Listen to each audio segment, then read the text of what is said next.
so glad you're here to hear a little more of the story about the mission to the Waodani. We've been getting to know Daima.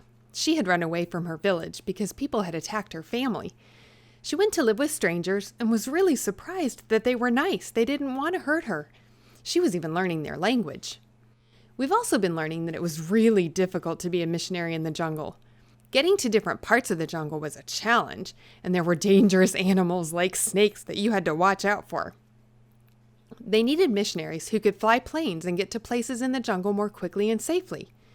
Do you remember who wanted to be a missionary and who could also fly planes? Nate Saint. Nate had dreamed of being a pilot, but he knew God wanted him to be a missionary. Then Nate discovered that missionaries in the jungle needed pilots to help them.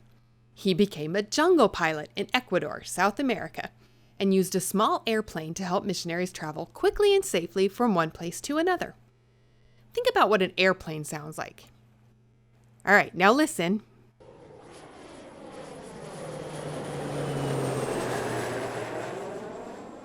Did you think of a sound like that one? Nate's wife would talk with the other missionaries on the radio to see how they were doing and what they needed. Then Nate would use the plane to deliver food and medicine and other supplies. Sometimes Nate even had to tie donkeys and goats in the airplane and take them to people who needed them. Flying in the airplane was much faster than walking through the jungle. In only one day, Nate could do jobs that used to take a month.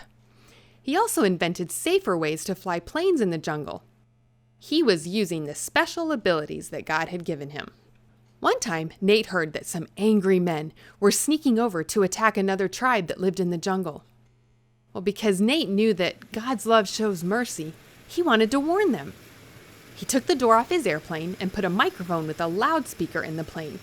He flew over the village while another missionary shouted into the microphone, "Look out! People are coming to attack you!" It worked. The people heard the warning. Then Nate flew to stop the enemies who were preparing to attack.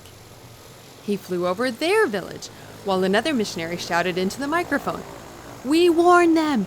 If you attack, they will be prepared to stop you. Don't attack them."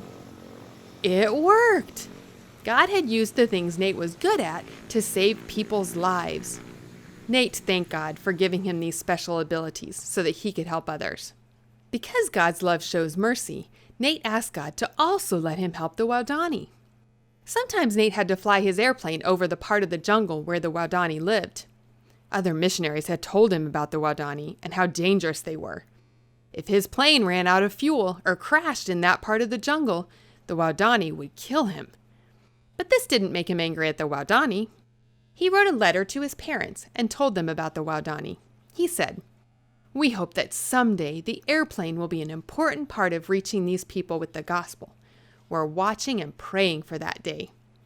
Nate really cared about the Waodani people. Do you think that day would come? A day when Nate would land in a Waodani village? You'll have to wait for the next episodes to find out.